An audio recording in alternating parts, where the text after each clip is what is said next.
စားမြတ်တာရှိပေမဲ့မိဘတွေကိုရန်ကုန်မှာတိုက်ခန်းဝယ်ပေးနိုင်ပြီဖြစ်နေတဲ့မိသစင်ချင်းညနာမြင်ချစ်ခင်ပါစီဆိုတဲ့အတိတ်ဘဝကုသိုလ်ကံလေးကြောင့်အတန်း6နှစ်ရွယ်မှာမိဘတွေကိုတိန်းထောင်ကျော်တန်းတဲ့တိုက်ခန်းလေးဝယ်ပေးနိုင်တာကသမီးလေးမေစင်ချစ်ပါဒါကြောင့်လည်းသမီးလေးမေသစင်ချစ်ကိုချီးကျူးနေကြတာပါဒါအပြင်သမီးလေးမေတ္တစင်ချစ်ဟာတခြားသောပေါ်ပင်ဆယ်လီတို့လည်းနာမည်ကြီးဟာခဏတောင်အကျိုးမြတ်ခံစားကငကုံဝါကိုပြန်မြောက်သွားမယ်နဲ့ဘဝမှာအကျိုးရှိအောင်စီစဉ်နိုင်ခဲ့တဲ့မိဘတွေကိုလည်းပရိသတ်တွေကချီးကျူးနေကြတာပါ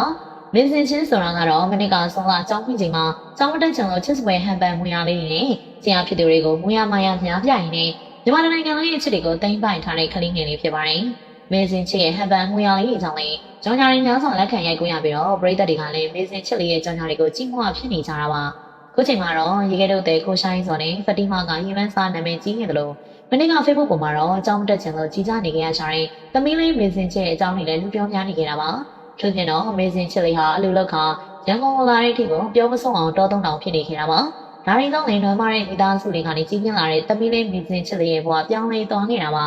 ဒီမတိုင်ခင်မှာတော့သမီးလေးမေစင်ချစ်ဟာ AR တိုင်းကြုံမျိုးတထေးကုန်းကြီးရွာမှာဖြစ်ကသမီးလေးရဲ့မိဘတွေဟာစင်းရဲနွမ်းမတဲ့တာမန်ကြီးတဲ့လူတွေပါဒါပေမဲ့လည်းသမီးလေးမေစင်ချစ်ဟာမတင်မှတ်ပါပဲတနိုင်ငံလုံးအတိုင်းအတာနဲ့နာမည်ကြီးပြီးမှာတော့မေစင်ချစ်ရဲ့မိသားစုဘဝလေးဟာပြောင်းလဲသွားခဲ့ရတာပါသမီးလေးမေစင်ချစ်ဟာကြောင်ညာရင်းများစွာကိုရိုက်ကူးပေးချိန်မှာဝင်ရောက်ခဲ့လို့ရွာဖျားတဲ့ကြောင်ဆောင်နန်းပြင်စားရတွေမှာ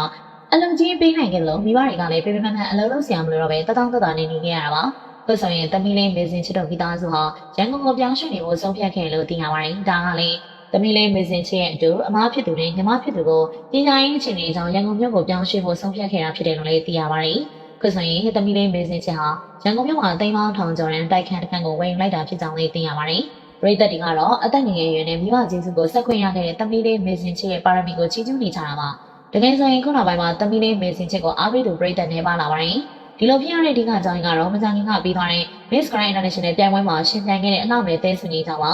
လူတွေဟာမေစင်ချစ်ကိုမချစ်ကြအားမပေးကြတာမျိုးမဟုတ်ပဲလူတွေဟာမြန်မာနိုင်ငံ Facebook လောကရဲ့ trend တစ်ခုတက်တိုင်းအရင်ကနာမည်ကြီးခဲ့တဲ့ဆယ်လီတွေကတဖြည်းဖြည်းပြောက်ကွယ်သွားတာမဟုတ်လို့ပါကိုချိန်မှာတော့ဗီဒီယိုစာမှာပြောခဲ့တယ်လို့ပါပဲဒီကဲတော့တယ်လေကိုရှိုင်းစော်တို့ဖတီမာတို့ကလည်းခေတ်စားနေတာပါရှင်းပါလေမတ်ဝင်မျိုးလို့ဆယ်လီတွေကခဏတာအကျုံးခဲ့ရပြီးတော့ပြောက်ကွယ်သွားတာဖြစ်ပါတယ်ဒါပေမဲ့လည်းကိုခါမှာတော့မေစင်ချစ်ကတော့ပေါ်ပင်ဆယ်လီမျိုးမဟုတ်ပဲခဏရခဲ့တဲ့အောင်မြင်မှုကိုသူမအတွက်အကျိုးရှိရှိအသုံးချခဲ့လို့ဆိုရမှာပါဒါကြောင့်မို့လို့လည်းရန်ကုန်မြို့မှာတိုက်ခန်းလေးတစ်ခန်းဝယ်နိုင်ခဲ့တာဖြစ်ပါတယ်တချို့သောနေမှာမနေပဲနဲ့သမီးလေးမေစင်ချစ်တို့ရန်ကုန်မြို့ကိုတက်လာတဲ့ပုံမှာဝေဖန်ကြပါတယ်ဒါကလည်းရန်ကုန်မြို့မှာဆိုရင်သမီးလေးမေစင်ချစ်ညီမလေးတွေပညာရေးကျန်းမာရေးကိစ္စတွေအဆင်ပြေကဘဝရှိရေးတိုးတက်ဖို့အတွက်ပြောင်းရွှေ့ခဲ့ရတဲ့အကြောင်းလေးသိရပါတယ်ထို့ပြင်တော့လမ်းမဆက်သွယ်ရေးခက်ခဲပြီးတော့သွားလာရခက်ခဲဝေးလံတဲ့နေရာမှာတော့သမီးလေးရဲ့ပညာရေးနဲ့အနာဂတ်ကိုမျှော်ကိုကရန်ကုန်မြို့မှာချိန်ချဖို့ဆုံးဖြတ်လိုက်တာဖြစ်ကြောင်းလေးသိရပါတယ်အဲဒါကြောင့်မို့လို့လည်းမေစင်ချစ်ကိုချစ်ကြတဲ့ပရိသတ်တွေကဝမ်းသာနေကြတာပါဒီဗီဒီယိုလေးကိုကြည့်နေကြတဲ့ပရိသတ်တွေကရောသမီးလေးမေစင်ချစ်ကိုအားပေးကြနေလားဆိုတာပြောသွားကြပါဦးရှင်